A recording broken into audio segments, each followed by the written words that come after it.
योग यानी जोड़, ये इतना ज्यादा पुराना है कि वेद पुराण उपनिषदों में भी इसका जिक्र मिलता है और मेनली इतना पुराना होने की वजह से ही इसकी अलग अलग परिभाषाएं भी हैं।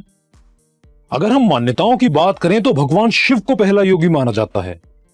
माना जाता है कि भगवान शिव ने यह कला सप्तऋषि यानी 7 ऋषियों को सिखाई और उन्होंने इस कला का विस्तार किया। अब कुछ लोग योग को धर्म से जोड़कर या धर्म के नजरिए से देखते हैं, तो कुछ लोग इसे जीवन शैली यानी लाइफस्टाइल के नजरिए से देखते हैं। अगर हम इसे धर्म के नजरिए से समझने की कोशिश करेंगे तो हम ज्यादा कुछ नहीं समझ पाएंगे, क्योंकि धर्म के नाम पर हम सब अंधे हो जाते हैं। इसलिए हम इसे जीवन शैली के नजरिए से जानने की कोशिश करेंगे। अच्छा, ज्यादातर लोगों को लगता है कि योग आसन करना ही योग है। हम योगासन करते हैं यानी हम योग करते हैं। योगासन योग का सिर्फ एक हिस्सा है, एक प्रकार है। योग इससे कहीं ज्यादा है। योग को हम 2 प्रकार के प्रकारों में बांटेंगे, पारंपरिक और गैर पारंपरिक। गैर पारंपरिक को हम फिर कभी जानेंगे, फिलहाल पारंपरिक के बारे में बात करते हैं। पारंपरिक योग में कर्म योग, भक्ति योग, ज्ञान योग, तंत्र योग और हठ योग आते हैं। इसमें एक और योग भी आता है, राजयोग। इसे सभी योगों का राजा भी कहा जाता है, क्योंकि इसमें लगभग सभी तरह के योगों की कुछ न कुछ विशेषताएं शामिल हैं। यह महर्षि पतंजलि द्वारा रचित है। इसे अष्टांग योग भी कहा जाता है, क्योंकि इसके 8 अंग हैं। यम, नियम, आसन, प्राणायाम, प्रत्याहार, धारणा, ध्यान और समाधि। इसमें 3 अंग शरीर के संबंध में है, यम, नियम और आसन। 3 मन के संबंध में है, प्राणायाम, प्रत्याहार और धारणा। एक जीव के संबंध में है, ध्यान, और 8वां समाधि यानी शून्य। आइए अब इन 8 अंगों को विस्तार से जानते हैं। पहला है यम, जो संयम से आया है।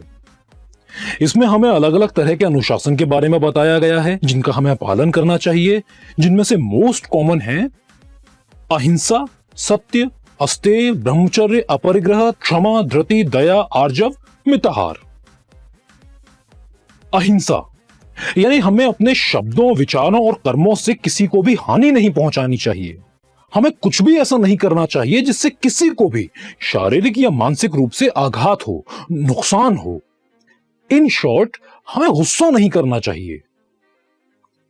सत्य, हमें अपने विचारों और व्यवहारों में सत्यता रखनी चाहिए, यानी हमें झूठ नहीं बोलना चाहिए और किसी को भी धोखा नहीं देना चाहिए। अस्तेय, हमें किसी भी तरह की, किसी भी तरह से, किसी भी रूप में चोरी नहीं करनी चाहिए। ब्रह्मचर्य यानी हमें ब्रह्म जैसी चर्या रखनी चाहिए। इसके बारे में डिटेल में किसी और वीडियो में बात करेंगे। अपरिग्रह, हमें चीजों का जरूरत से ज्यादा संचय नहीं करना चाहिए। जैसे कुछ लोग प्लेट में बहुत सारा खाना लेकर रख लेंगे पर थोड़ा सा ही खाएंगे। कुछ लोग जूते, कपड़े, घड़ियां, गाड़ियां और अलग अलग चीजों का कलेक्शन करके रख लेते हैं, जिनमें से सिर्फ कुछ ही उनके इस्तेमाल में आती हैं और बाकी रखी रह जाती हैं। तो हमें उतना ही लेना चाहिए जितनी हमें जरूरत है।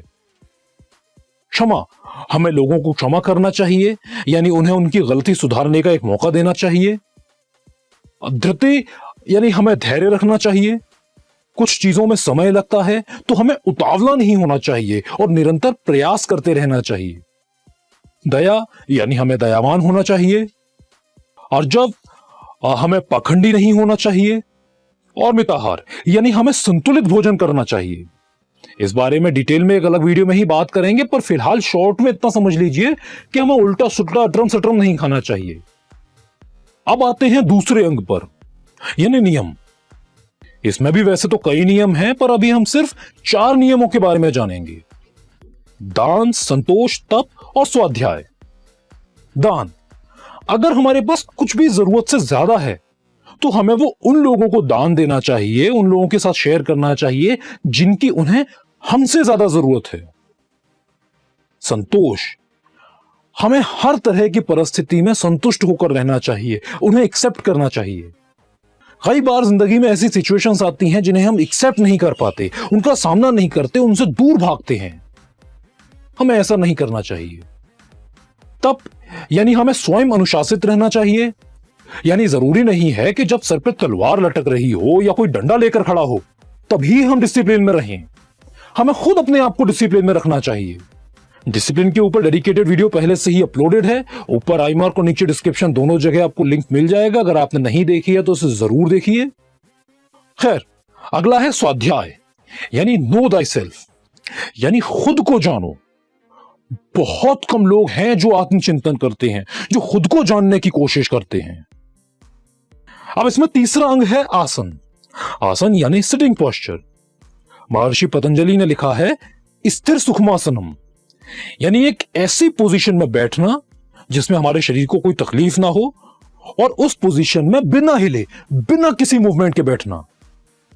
यह जितना आसान लग रहा है उतना है नहीं। जब आप इसे करेंगे तब पता लगेगा। 1 घंटे तक बिना किसी मूवमेंट के, बिना फोन के, बिना टीवी के, बिना म्यूजिक के, सिर्फ आंख बंद करके बैठना है, बिना हिले। ओके, अब चौथा अंग है प्राणायाम। प्राण यानी वायु और आयाम यानी विस्तार या आदान प्रदान। सांसों के विस्तार को या आदान प्रदान को प्राणायाम कहते हैं। 5वां अंग है प्रत्याहार, यानी अपनी इंद्रियों के माध्यम से व्यर्थ जाने वाली ऊर्जा को रोकना या नियंत्रित करना। जैसा कि हम सब जानते ही हैं, हमारे 5 सेंसेस होते हैं: सुनना, सूंघना, देखना, चखना और छूना।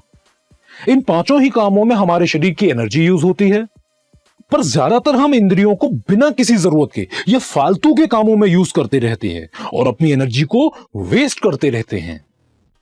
तो हमें अपने सेंसेस को, अपनी इंद्रियों को कंट्रोल करना चाहिए और अपनी एनर्जी को बचाना चाहिए।